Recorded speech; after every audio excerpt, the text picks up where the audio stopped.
ನಿನ್ನಂತಾಗಿರುವಂತಹ ಸತ್ಯದ ಸಾಕ್ಷಾತ್ಕಾರವನ್ನ ಕಂಡ ಮಹಾಪುಣ್ಯವಂತ ದೇವಾ, ಲೋಕದಲ್ಲಿ ಅದೆಷ್ಟೋ ಪಾಪ ಕೃತ್ಯಗಳನ್ನ ಮಾಡಿದ್ದೇನೆ. ಮಾಡಿರುವ ಪಾಪ ಕೃತ್ಯಗಳನ್ನ ಮನ್ನಿಸಿ ನನಗೆ ಈ ಧರೆಯ ಬಂಧನದಿಂದ ಮುಕ್ತಿಯನ್ನು ಕೊಡುವುದರ ಜೊತೆಯಲ್ಲಿ ಈ ಧರೆಯಲ್ಲಿ ನನ್ನ ಹೆಸರು ಅಜರಾಮರವಾಗಿರುವಂತೆ ಕರುಣಿಸಬೇಕು ಭಗವಂತ. ರಮಣಾಸುರ ಸಹ್ಯಾದ್ರಿಯ ತಪ್ಪಲಿನಲ್ಲಿ ನೀನು ನೀನಾಗಿ ಮೆರೆಯುತ್ತಾ ಇದ್ದವ ನೀನೊಬ್ಬ ಬಲಿಷ್ಠನಾಗಬೇಕು ಎನ್ನುವಂತ ಉದ್ದೇಶಕ್ಕಾಗಿ ಪರಮೇಶ್ವರನ ಕುರಿತಾಗಿ ತಪಸ್ಸನ್ನು ಮಾಡಿದೆ. ಒಲಿದಂತ ಪರಮೇಶ್ವರ ನಿನ್ನ ಪಾಲಿಗೆ ವರವನ್ನಿದ್ದ. ಅದು ಯಾವ ರೀತಿಯಲ್ಲಿ ಸಿಟ್ಟಿಯಿಂದ ಯಾರು ಹುಟ್ಟಾರೋ ಅವರಿಂದ ನಿನ್ನ ಪಾಲಿಗೆ ಮರಣ ಎಂದಾಗಿ ವರವನ್ನು ಪಡೆದಂತ ನೀನು ಬೇಡದೋಟ ಕಾರ್ಯಕ್ಕೆ ಮುಂದಾದೆ, ಪಾಪ ಕಾರ್ಯಗಳನ್ನು ಮಾಡಿದೆ. ಈಗ ದರುಶನದಿಂದ ವಿಜ್ಞಾನದ ಬೆಳಕನ್ನೇ ಕಾಣ್ತಾ ಇದೆಯಾ? ಈಗ ನಾನೇ ಯೋಗಿತ್ಯನ್ನ ಅರ್ಥವಿಸಿಕೊಂಡವನಾಗಿದ್ದೀಯ.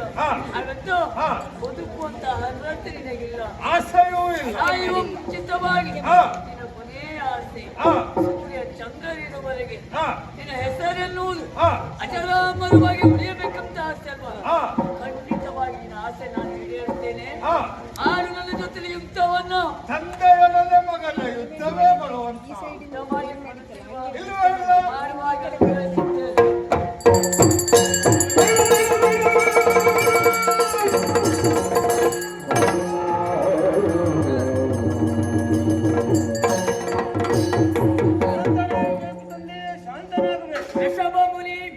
ನೋಡಿದ್ಯೋ ದುಷ್ಟಾಂತಬ್ಲವನಾಸುರ ತಾನು ತಾನಾಗಿ ಮೆರೆಯುತ್ತಾ ಇದ್ದ. ಆತನನ್ನು ಮದಿಸಿದಾಗಾಯ್ತು. ಯಾರು ಹೆದರುವಂತ ಅವಶ್ಯಕತೆ ಇಲ್ಲ. ಆದ್ರೆ ಲವಣಾಸುರನ ಕೊಲ್ಲುವಾಗ ನನ್ನ ಬಲ ಕಾಲನ್ನ ಮಂಡಿ ಊರಿ ಪ್ರವಣಾಸುರನ ಕೊಲ್ಲಬೇಕಾಯ್ತು. ಅಂತೂ ಮಂಡಿ ಊರಂತ ಈ ಸ್ಥಳವೇ ಮುಂದೆ ಮಡಮಕ್ಕಿ ಕ್ಷೇತ್ರ ಎನ್ನುವುದಾಗಿ ಪ್ರಸಿದ್ಧಿಯನ್ನು ಹೊಂದಬೇಕು. ಅಷ್ಟೇ ಅಲ್ಲ, ಪ್ರವಣಾಸುರನ ಕೊಲ್ಲುವಾಗ ನನ್ನ ಬಲ ಕೈಯನ್ನು ನೆಲಕ್ಕೆ ಚಾಚಿ ಪ್ರವಣಾಸುರನ ಕೊಂದೆ. ಬಲ ಕೈಯನ್ನು ಚಾಚಿದಂತ ಈ ಸ್ಥಳದ ಮುಂದೆ ಬಲ್ಮನೆ ಎನ್ನುವುದಾಗಿ ಪ್ರಸಿದ್ಧಿಯನ್ನು ಹೊಂದಬೇಕು.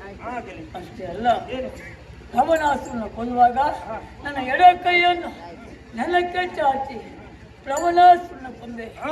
ಎಡ ಕೈಯನ್ನ ಚಾಚಿದಂತ ಈ ಸ್ಥಳವೇ ಮುಂದೆ ಎಡಮಲೆ ಎಂದಾಗಿ ಪ್ರಸಿದ್ಧಿಯನ್ನು ಹೊಂದಬೇಕು.